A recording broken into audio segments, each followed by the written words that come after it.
Mes chers amis, je reviens aujourd'hui un petit peu en arrière pour revenir au premier verset du chapitre 3, où il était question de l'ascension de Haman dans les strates du pouvoir perse. Qu'est-ce que le verset avait dit?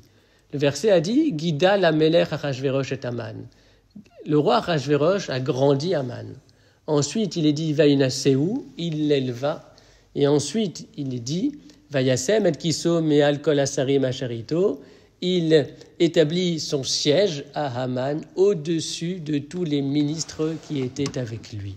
Il y a donc ici comme 3 temps qui ont constitué l'ascension au pouvoir de Haman. Et le Rav Amalbi m'explique que dans un premier temps, Haman était un simple conseiller du palais, n'était pas un personnage éminent.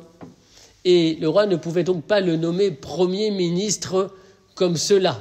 Et donc, il lui a fait monter les échelons du pouvoir progressivement. Et tel est le sens des différentes expressions mentionnées dans le verset. D'abord, Guida la Melech. D'abord, le roi a grandi Haman. Et puis ensuite, donc ça veut dire qu'il lui a donné peut-être des missions importantes. Et puis, Vaïnaseou.